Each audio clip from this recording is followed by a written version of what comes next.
Olá, galerinha. Sejam todos bem-vindos à nossa terceira aula sobre o capítulo A Busca da Verdade. Hoje falaremos da teoria de Aristóteles. Só para lembrar, semana passada falamos de Platão e a teoria das ideias, baseado no mito da caverna, né? Para avançarmos hoje no nosso conteúdo, vamos entender um pouquinho assim. Vamos ver que mestre e discípulo se enfrentam também, viu? Um exemplo aqui bem claro a gente pode ver. Platão é mestre de Aristóteles, vai ser responsável por influenciar as ideias dele, de Aristóteles. Porém, vai ser muito criticado ao apresentar aquele dualismo. Ícaro, o que seria esse dualismo? Aquele mundo que Platão fala da existência de dois mundos, o mundo paralelo, o mundo inteligível e o mundo sensível, né? Ele vai ser muito criticado por Aristóteles, por quê? Porque Aristóteles diz que é muito difícil você falar de algo, de um mundo, que você não tem como provar. É algo que é só especulado, é algo que você deduziu e não tem como se basear, não tem como comprovar. Então é muito difícil falar de algo que você não consegue comprovar. Outra característica já diferenciada entre os dois é que enquanto Platão ama a matemática, né, é visível isso porque Platão considera a matemática a ciência perfeita, a ciência exata, a ciência eterna, imutável, né, está além do homem, né, está presente no universo, isso é fato. Aristóteles já se mostra mais interessado pela ciência, em especial a biologia, né? Ele é voltado para a ideia do campo investigativo, ele é voltado para a ideia da questão da ciência, das como as coisas se transformam. Uma outra característica que diferencia entre mestre e discípulo se dá pela ideia de que, enquanto Platão critica os sentidos, analisando que as aparências enganam, né, os nossos sentidos são falhos, né, podem nos levar ao erro, Aristóteles já acredita que o conhecimento se baseia na experiência, isto é, nos sentidos. Ou seja, o sentido é o nosso primeiro passo para compreender as coisas, para chegar à certeza, comprovar algo, né? Uma curiosidade a respeito do que eu trouxe aqui para vocês é que essa figura, essas duas figuras que estão aqui, são detalhes de uma obra muito famosa renascentista chamada A Escola de Atenas, onde tem vários filósofos pintados pelo Rafael Sanzio, na era renascentista, e que tem como a figura central esses dois filósofos discutindo, tendo uma dialética. Inclusive, galerinha, só para não esquecer, a palavra dialética significa diálogo entre duas pessoas, certo? Observe aqui uma característica no detalhe. Enquanto Platão aponta para o alto, Aristóteles aponta para baixo. O que isso quer dizer? Bom, de acordo com a pintura de Rafael Sanzio, os dois estão tendo um discurso onde cada um tenta provar que o conhecimento vem de algum lugar.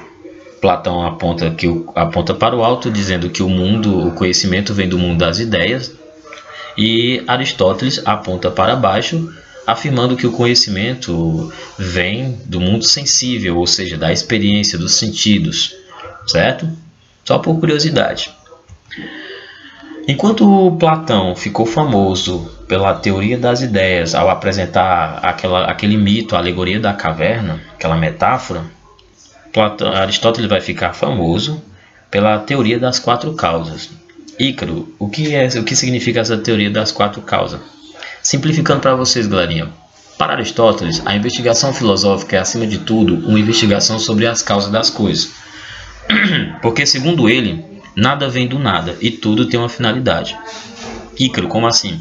Segundo Aristóteles, tudo tem um motivo, tudo tem uma razão. Nada pode vir por acaso. Em outras palavras, há quatro causas implicadas na existência de algo, que seriam a explicação de como e por que cada coisa é o que é.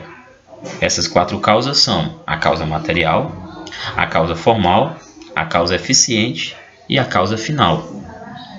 A causa material, galerinha, corresponde à matéria-prima. A causa eficiente corresponde ao agente criador. A causa formal corresponde ao formato que algo possui.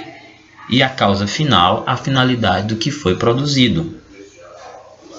Ícaro, tem como explicar isso melhor? Tem sim. Para compreender matéria e forma, uma parte da teoria das quatro causas, é necessário, galerinha, você saber o que significa ato e potência. Ato significa ação, o aqui, o agora. Potência significa aquilo que poderá vir a ser, é a possibilidade de uma coisa se tornar algo, certo? Para entender aqui, eu trouxe um exemplo, a imagem de uma árvore. Essa árvore ela representa o ato, o aqui, o agora. A potência, aqui ao lado, representa a casa. Por que Ícaro? Bom, essa casa foi construída a partir da árvore, a partir da madeira extraída dessa árvore, né? O que implica dizer que a potência é o resultado do ato. Mas, Ícaro, é necessário que esse ato se transforme simplesmente essa potência se transforme somente numa coisa? Não. A potência ela pode ter diversas possibilidades. Pegando o mesmo exemplo da árvore, você pode perceber.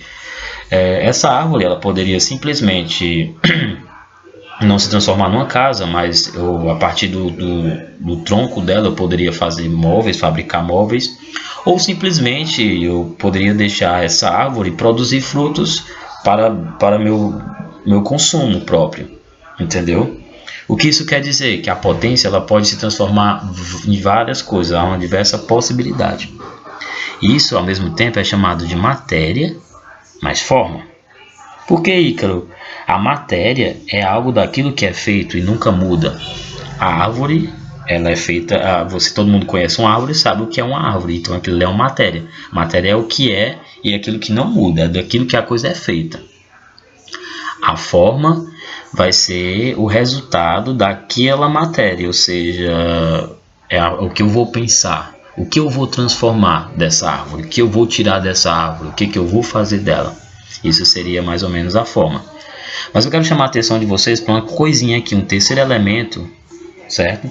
Que está entre ato e potência, que seria o quê? A causa eficiente. Ícaro, o que seria a causa eficiente? A causa eficiente, galerinha, é aquilo que dá impulso ao movimento, certo? Aqui está acontecendo um movimento entre ato e potência.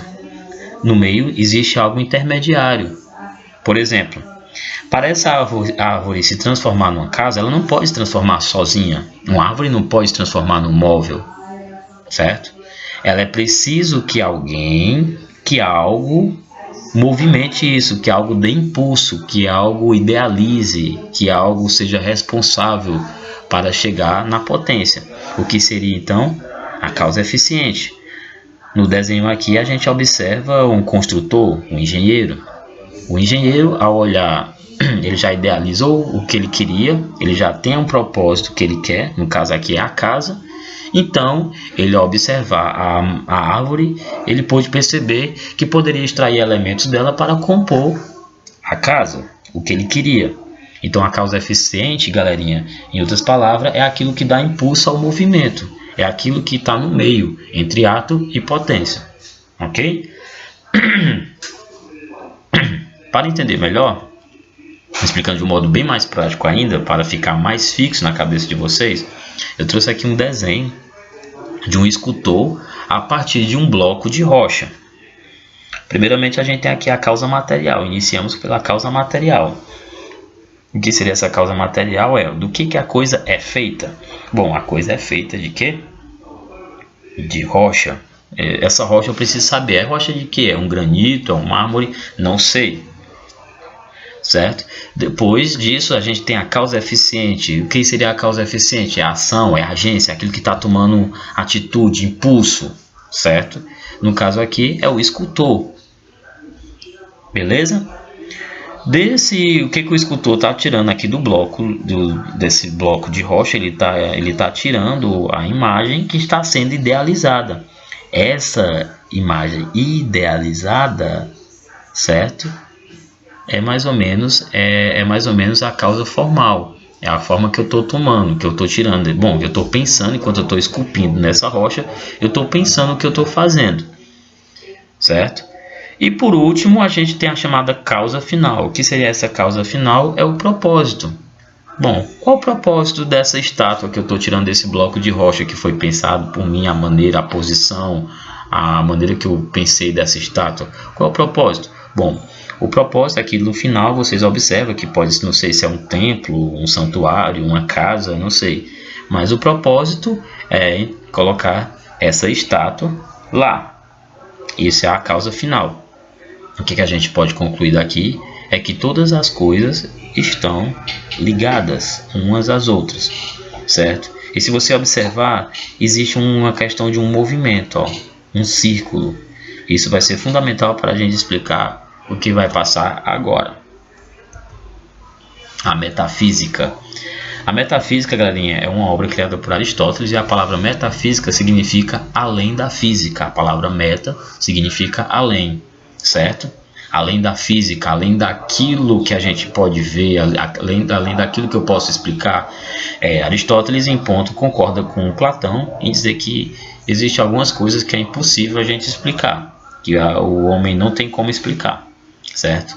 Mas ele admite isso. Só que ele fala da seguinte forma: aquilo que eu não sei explicar, eu não vou falar, não me atrevo a falar. Eu não me atrevo a adentrar nesse assunto, porque eu só posso falar daquilo que eu sei, que eu conheço. Mas eu acredito que existe sim algo que infelizmente foge de nossa inteligência, né? E o ser humano ainda é muito limitado a isso. Olha uma curiosidade aqui, ó. A teoria das 4 causas explica um movimento que para Aristóteles é eterno. Ou seja, ele diz que essa teoria é um círculo vicioso, é um círculo eterno, certo? Que nunca acaba. É que nem aquela história. Quem foi que criou o homem? Deus. E quem foi que criou Deus? Aí fica. Deus só pode ter sido criado por algo. Para quebrar com esse círculo, Aristóteles aponta uma característica interessantíssima.